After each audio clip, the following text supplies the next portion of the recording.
दोस्तों, अगर आप भी संजू सैमसन को खतरनाक बल्लेबाज मानते हैं तो हमारी इस वीडियो को लाइक जरूर कीजिएगा। दोस्तों, अब बात इज्जत पर आ गई है। तीसरे मुकाबले में हर हाल में टीम इंडिया को जीत दर्ज करनी थी और ऐसे में मुकाबले में अक्सर भारत करिश्मा करता ही करता है। और दोस्तों, हुआ भी कुछ ऐसा ही। कप्तान धवन ने तीसरे मुकाबले में अपनी गलती सुधारते हुए संजू को मौका दिया था। आखिरी गेंद पर इस बल्लेबाज ने कैसे चमत्कार करते हुए भारत को एक सांस रोक देने वाले मुकाबले में जीत दिलाई और उमरान की घातक गेंदबाजी ने कैसे पलट दिया पूरा मैच, उसका वीडियो हम आपको दिखाएंगे। साथ ही साथ मुकाबले की रोमांचक हाईलाइट का वीडियो भी हम आपको दिखाएंगे। लेकिन उससे पहले आप सभी को क्या लगता है कि संजू सैमसन और ऋषभ पंत में से बेहतर विकेटकीपर बल्लेबाज कौन है? इस बात का जवाब नीचे में कमेंट सेक्शन में जरूर दीजिएगा। दोस्तों, भारत और न्यूजीलैंड के बीच मुकाबला अब अंतिम पड़ाव पर पहुंच चुका है और पहला मुकाबला जहां भारत 7 विकेट से हारा था तो दूसरा मुकाबला बारिश की भेंट चढ़ गया और दूसरे मुकाबले में कप्तान धवन को खूब भला बुरा कहा गया, क्योंकि दोस्तों उन्होंने संजू को प्लेइंग 11 से बाहर कर दिया था और उनका मानना था कि छठे गेंदबाज के लिए संजू को बाहर बैठाना ही टीम के लिए सही रणनीति थी। पर उनका ये फैसला कितना गलत था उसे संजू ने तीसरे मुकाबले में साबित कर दिया। अब आखिरकार पंत को बाहर करके उन्होंने संजू को टीम में जगह दी और ये धाकड़ बल्लेबाज भी बना भारतीय टीम की जीत का हीरो। और न्यूजीलैंड ने पहले बल्लेबाजी की और भारत के सामने 320 रनों का विशाल स्कोर खड़ा कर दिया। भारत के सभी गेंदबाज लगभग काफी महंगे साबित हुए, लेकिन एक गेंदबाज चमका और वो थे उमरान मलिक। जी हाँ, सभी गेंदबाजों की जमकर धुनाई हो रही थी तो वहीं पर उमरान ने अपनी रफ्तार से एक नहीं, दो नहीं, कुल 5 बल्लेबाजों को शिकार बनाया और वनडे करियर के अपने दूसरे मैच में उमरान ने पंजा खोला और इतिहास रच दिया। दोस्तों, टीम इंडिया को जीत के लिए जरूरत थी 320 रन बनाने की और शुभमन गिल और कप्तान शिखर धवन की जोड़ी मैदान पर उतर चुकी थी। पहले ही ओवर में गिल ने 2 चौके के साथ अपनी पारी की शुरुआत की और उनकी बल्लेबाजी को देखकर यही लग रहा था कि वो आज तबाही मचाने के मूड में बल्लेबाजी करने आए हैं और उन्होंने किया भी कुछ ऐसा ही। पहले 6 ओवर में उन्होंने टीम के स्कोर को 50 रनों के पार पहुंचा दिया। मुकाबला वनडे का चल रहा था, लेकिन शुभमन गिल T20 अंदाज में बल्लेबाजी कर रहे थे। दूसरी तरफ से शिखर धवन स्ट्रगल कर रहे थे, जो गब्बर थोड़ी असहज महसूस कर रहे थे। लेकिन तभी दूसरे छोर पर खतरनाक बल्लेबाजी कर रहे शुभमन गिल को टिम साउदी ने कैच आउट कराकर पवेलियन की राह दिखा दी। साउदी की गेंद पर बड़ा शॉट लगाने के चक्कर में गिल बाउंड्री पर कैच थमा बैठे और उनकी जगह बल्लेबाजी करने आए थे सूर्य कुमार यादव।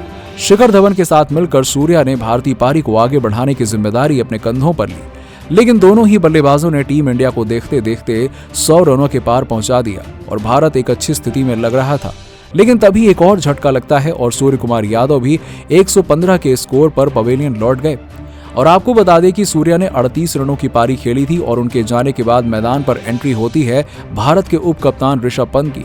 और अब कप्तान और उप कप्तान की जोड़ी मैदान पर थी और दोनों ने मोर्चा संभाला और न्यूजीलैंड के गेंदबाजों की धज्जियां उड़ानी शुरू कर दी। वर्ल्ड कप में ऋषभ पंत को कुछ खास मौके नहीं मिले थे, जिसका गुस्सा उन्होंने न्यूजीलैंड के खिलाफ उतारा और धवन के साथ मिलकर उन्होंने ताबड़तोड़ बल्लेबाजी करते हुए भारत को देखते ही देखते 220 रनों के पार पहुंचा दिया और केवल 38 गेंदों में ही 50 भी जड़ दिया। और दूसरी तरफ शिखर धवन ने 78 गेंदों का सामना करते हुए 66 रन बनाए थे और वो एक तरफ से पारी को संभाल कर बल्लेबाजी कर रहे थे और कप्तान होने की भूमिका को निभा रहे थे। दूसरी तरफ से पंत ने आक्रामक बल्लेबाजी जारी रखी और मुकाबला 40 ओवर के पार पहुंचा दिया। टीम इंडिया 242 रन बना चुकी थी। ऋषभ पंत और शिखर धवन खतरनाक अंदाज में बल्लेबाजी कर रहे थे और भारत को अगले 10 ओवर में जीत के लिए 91 रनों की आवश्यकता थी। और 41वें ओवर में गेंदबाजी करने आए ट्रेंट बोल्ट की 2 गेंदों पर 2 छक्के लगाते हुए ऋषभ पंत ने ये बता दिया कि बॉस वही हैं। इसके बाद तो अगले ओवर में मिशेल सैंटनर की गेंद पर बड़ा शॉट खेलने के चक्कर में ऋषभ पंत अपना कैच दे बैठे और विकेट गंवा बैठे। भारत के लिए तगड़ा झटका था क्योंकि पंत बहुत ही खतरनाक बल्लेबाजी कर रहे थे। 50 गेंदों में 80 रन ठोककर ऋषभ पंत ने भारत को मुश्किलों से निकाल दिया, लेकिन अभी भी जीत काफी दूर थी और अब उनकी जगह आ गए थे संजू सैमसन। दूसरी तरफ से कप्तान शिखर धवन भी अपने शतक के करीब हैं और 100 गेंदों में शिखर धवन 90 रन बना चुके थे। उनका साथ निभाने आए संजू 44वें ओवर में गेंदबाजी करने आए फर्गुसन की गेंद पर खूबसूरत चौके के साथ गब्बर ने अपना शतक पूरा किया और बता दिया कि उनमें अभी कितना क्रिकेट बचा हुआ है और अब अगले ओवर में भारत को जीत के लिए 50 रनों की दरकार थी। संजू और गब्बर की बल्लेबाजी को देखते हुए ऐसा लग रहा था कि ये लक्ष्य भारत आसानी से हासिल कर लेगा, लेकिन ये आसान नहीं होने वाला था। 48वें ओवर तक भारत केवल 285 रन ही बना पाया और 2 ओवर में टीम इंडिया को जीत के लिए 35 रनों की दरकार थी। 49वें ओवर में गेंदबाजी करने आए थे टिम साउदी और उनकी पहली ही 2 गेंदों पर संजू सैमसन ने 2 छक्के लगाए और पूरा मामला ही पलट दिया। संजू की बल्लेबाजी देख साउदी भी नर्वस हो गए। हालांकि साउदी ने अगली 2 गेंदों पर वापसी की और संजू को एक भी रन बनाने नहीं दिया और चौथी गेंद पर संजू सैमसन ने शानदार चौका लगाया और 4 गेंदों पर कुल 16 रन आ चुके थे। इसके बाद से आखिरी गेंद पर चौका लगाते हुए भारत को 300 रनों तक पहुंचा दिया। अब आखिरी ओवर में जीत के लिए भारत को जरूरत थी 15 रनों की और संजू स्ट्राइक पर थे। उन्होंने पहली गेंद पर शानदार छक्का लगाया और उन्होंने टिम साउदी की गेंद को स्टेडियम के बाहर दे मारा। इसके बाद फिर क्या था, अगली गेंद पर भी संजू सैमसन चौका लगाना चाहते थे, लेकिन गेंद इतनी तेज थी कि बाउंड्री पर फील्डिंग कर रहे विलियमसन ने उसे रोकते हुए तुरंत गेंदबाज के पास फेंक दिया और इस गेंद पर केवल 1 रन ही बन पाया। अब स्ट्राइक पर थे कप्तान धवन। साउदी की तीसरी गेंद पर शानदार चौका लगा दिया और अब 3 गेंदों पर 6 रनों की दरकार थी। शिखर धवन ने चौथी गेंद पर स्ट्राइक दे दी संजू को और अब 2 गेंदों पर 5 रनों की जरूरत थी, लेकिन 5वीं गेंद पर एक भी रन नहीं बन पाया। स्ट्राइक पर थे संजू और तब सभी की सांसें ऊपर नीचे हो रही थी कि अब क्या होगा। लेकिन दोस्तों, चतुराई भरा शॉट खेलते हुए संजू ने विकेट के पीछे शानदार छक्का लगा दिया और सांस रोक देने वाले मैच में आखिरकार भारत को जीत दिला दी। दोस्तों, 30 नवंबर के दिन भारत और न्यूजीलैंड के बीच एक ऐसा ही सांस रोक देने वाला मैच हो सकता है। वैसे आपको क्या लगता है कि धोनी, पंत और संजू सैमसन में कौन बेहतर विकेटकीपर बल्लेबाज है? इस बात का जवाब नीचे हमें कमेंट सेक्शन में जरूर दीजिएगा। दोस्तों, भारत और न्यूजीलैंड के बीच खेले गए दूसरे वनडे मुकाबले में सूर्य और लॉकी फर्ग्यूसन के बीच एक ऐसा वाकया हुआ जिसे देखकर सभी के होश उड़ गए और सूर्या ने ऐसा माहौल पैदा कर दिया था जिसने सभी को हिलाकर रख दिया। आपको बताएंगे इस वाकये के बारे में कि कैसे सूर्या ने लॉकी फर्ग्यूसन की धमकी का अपने बल्ले से जवाब देते हुए ऐसा छक्का जड़ दिया जिसे देखकर तो डिविलियर्स के भी होश उड़ जाए। साथ ही साथ रोहित धोनी भी सूर्या को सलाम करेंगे। दरअसल आपको बता दें कि यह वाकया है पारी के 12 ओवर की पहली गेंद का।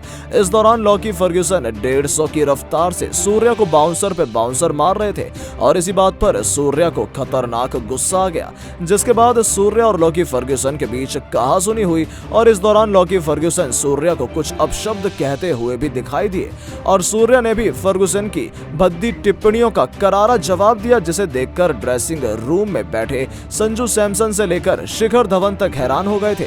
लेकिन दोस्तों, सूर्या कहां मानने वाले थे। जैसे फर्ग्यूसन अगली गेंद पर सूर्या को गेंदबाजी कराने आए तो सूर्या भी ठान चुके थे इसकी गेंद को तो स्टेडियम के बाहर ही फेंकना है। दोस्तों, आपको बता दें लॉकी फर्ग्यूसन दुनिया भर के सबसे तेज गेंदबाजों में शुमार हैं और IPL में भी उन्होंने इस साल सबसे तेज गेंद फेंकने का रिकॉर्ड बनाया था और अपनी आंख बनती गेंदों से भारत के हर एक खिलाड़ी को अपना शिकार बनाया था।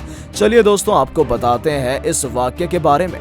8वें ओवर की आखिरी गेंद जिस पर सूर्य कुमार यादव ने फर्ग्यूसन को एक अपर कट मारकर विकेट कीपर के ऊपर से चौका जड़ दिया था और इस चौके जड़ने के बाद फर्ग्यूसन सूर्या के पास आए और उन्हें कहने लगे कि आप इस तरह से मेरी गेंद पर शॉट नहीं मार सकते।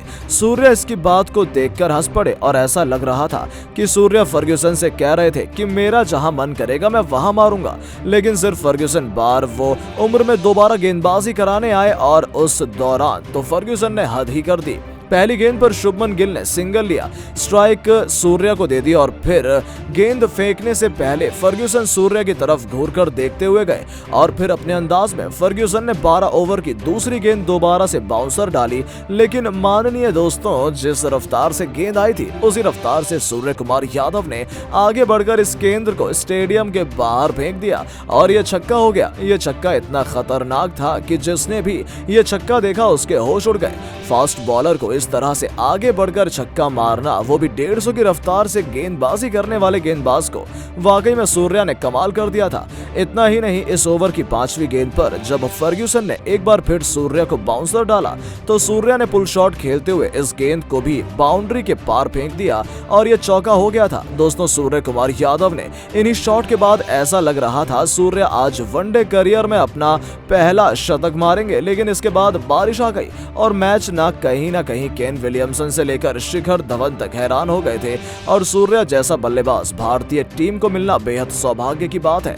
सूर्या बेहद ही निडर और आक्रामक बल्लेबाज है और इसी बात का परिचय उन्होंने अपनी बल्लेबाजी से दिया। लेकिन दोस्तों, आपको क्या लगता है सूर्य कुमार यादव के इस खतरनाक छक्के को आप 10 में से कितने नंबर देंगे, इस बात का जवाब हमें नीचे कमेंट बॉक्स में जरूर दीजिएगा। धन्यवाद।